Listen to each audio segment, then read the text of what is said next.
Good morning and welcome to the Breakfast News with the Sentinel. I'm Moinitham.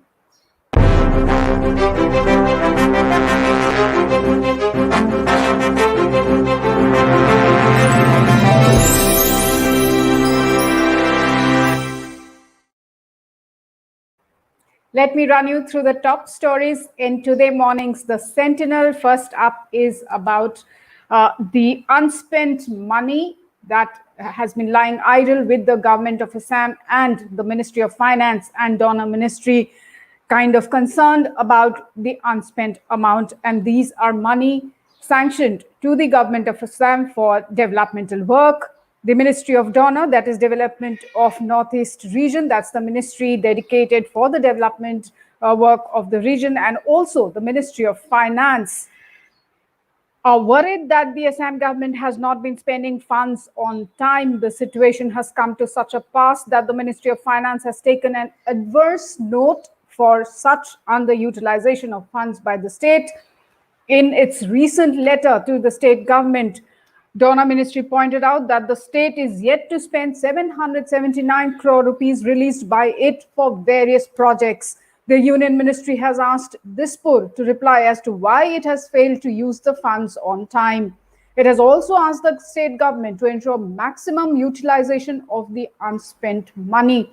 The letter added that the Ministry of Finance had seriously viewed the non-utilization of funds and non-submission of utilization certificates by the state while considering the budget proposal of the Ministry of Donor for the current financial year. The Ministry of Finance has taken an adverse note of the huge amount of unspent funds and overdue utilization certificates, the Donor Ministry has said. So that is becoming a big cause of concern for both central ministries, the Donor Ministry as well as the Ministry of Finance. And of course, until and unless the government does not send the utilization certificates, more money will not come for further projects, to take up further projects. That is, in fact, how the government works. That is part of the process. It's only when after a utilization certificate is submitted to the government that new budget is sanctioned, because the money that has been sanctioned earlier, the state government has to inform the central government that this particular money sanctioned for particular project has been spent, has been utilized, and the utilization certificate has to be submitted to get more funds. Now, moving on to news from the Supreme Court.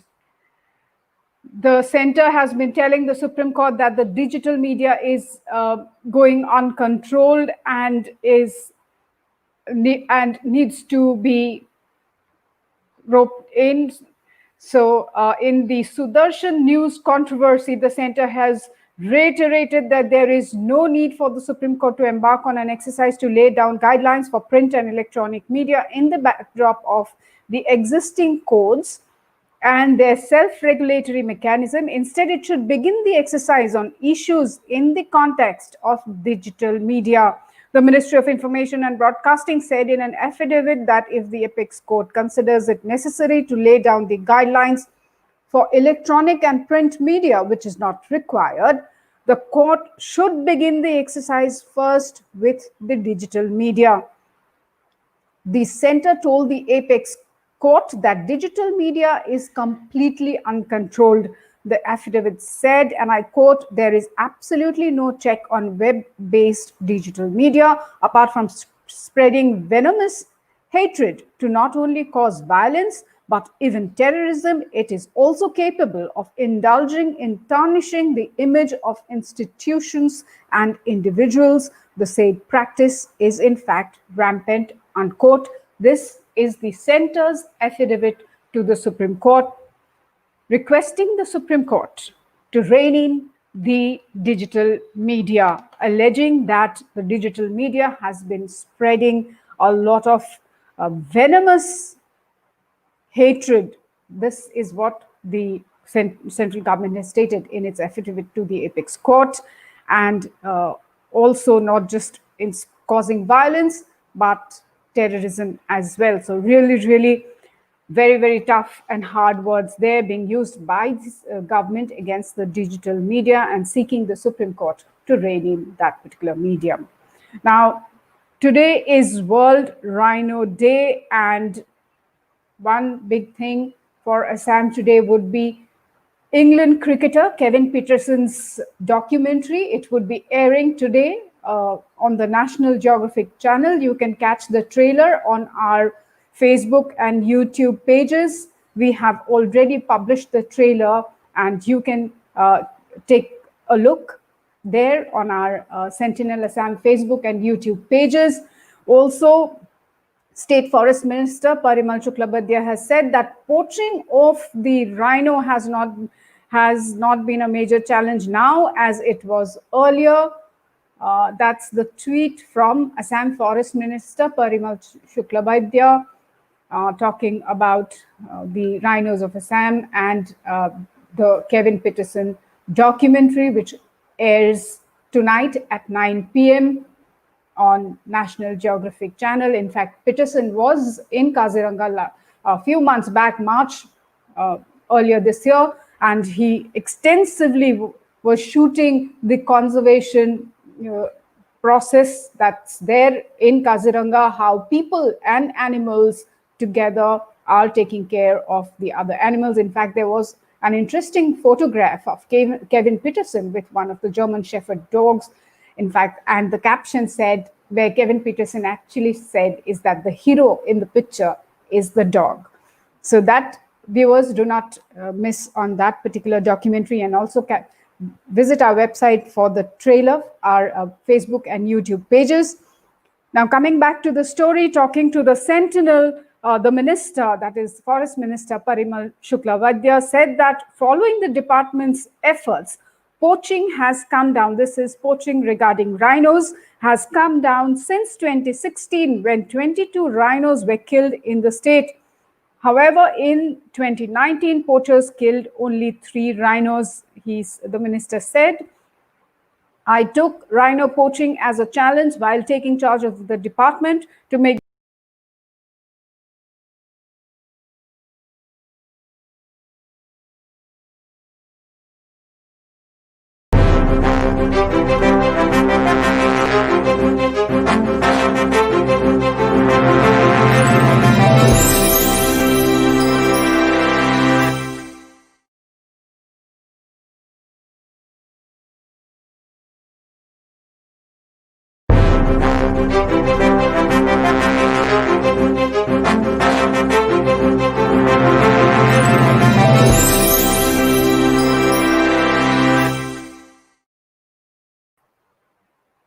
Well, viewers, apologies for that technical glitch. Now, going back to the story that we were discussing about, today is the World Rhino Day, and the Forest Minister of Assam, Parimal Shuklabhadia, stating that rhino poaching has significantly gone down. The numbers that he has mentioned is that in 2019, only 3 rhinos were killed, while way back in 2016, the number was as high as 22.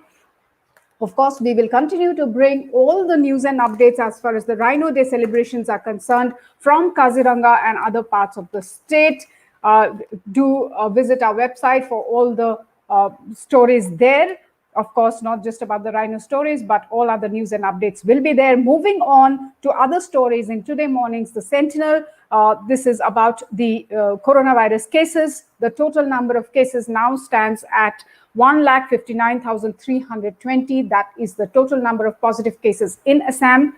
The number of active cases, 29,609. The number of discharged patients stands at 1,29,130. Death toll at 578.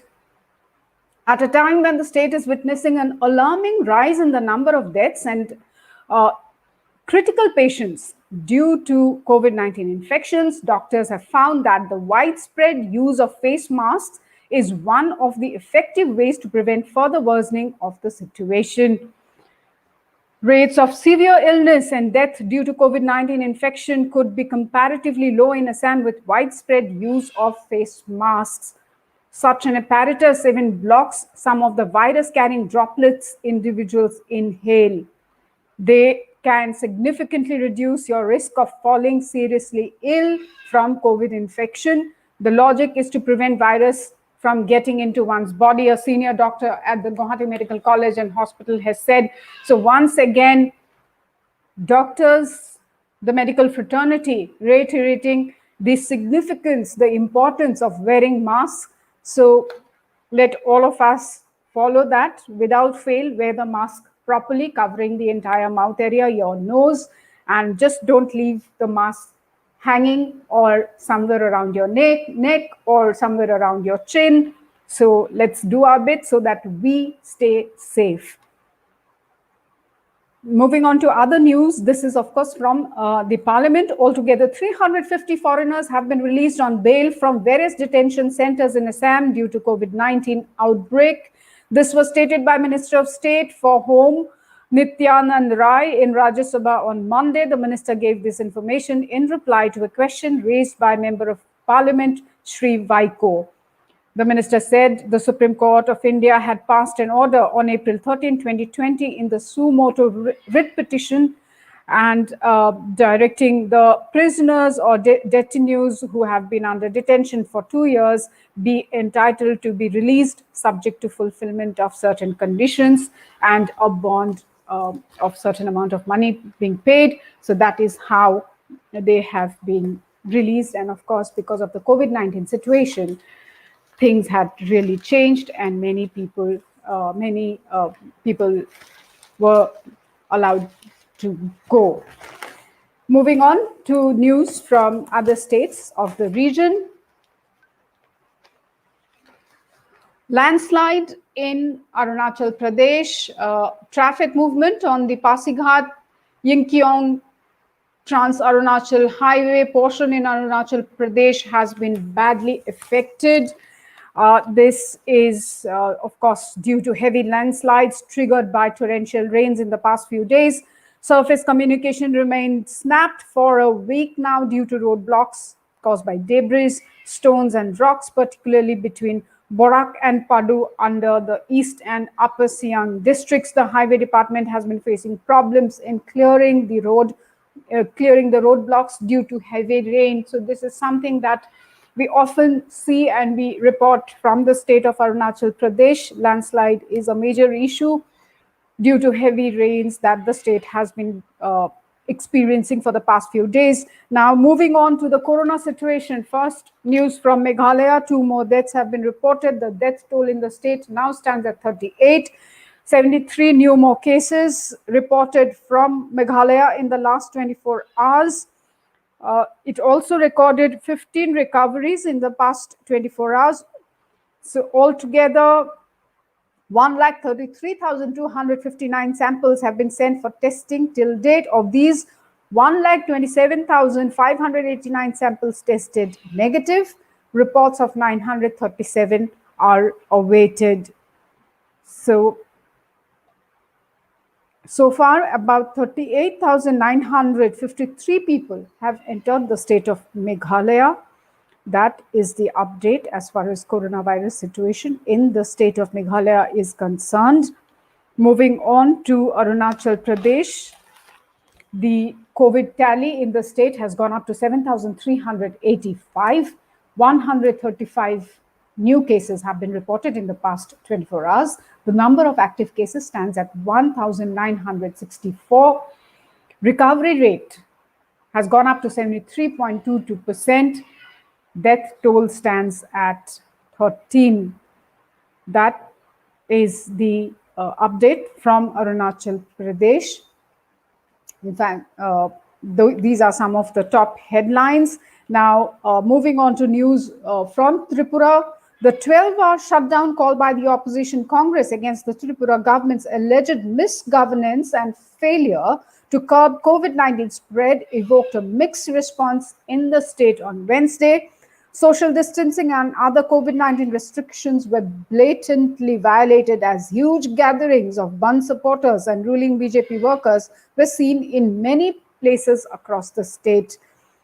Police officials said that around 1,000 Congress workers and leaders were detained from different places for picketing in support of the shutdown call to highlight the 12-point demands Tripura Pradesh Congress Committee President Piyush Biswas claimed that the shutdown was total and spontaneous, while BJP leader Alok Bhattacharjee said that the people had rejected the strike. In some places, Congress and BJP workers clashed, injuring several members on both sides. Some policemen were also injured in Agartala and Kailashahar in northern Tripura while controlling the mobs, a police official said in Agartala. So that is one of the top stories from the state of Tripura. Of course, news and updates continue. Do log in to sentinelassam.com to stay updated with all the happenings from the state of Assam, all other states of the region, the nation, and the world. And also, do not forget to log into our Facebook, YouTube, Twitter, and Insta pages. Our videos and all our news stories are available across all these social media platforms. Thank you so much for joining me this morning. Till we meet again, take care, stay safe. Goodbye.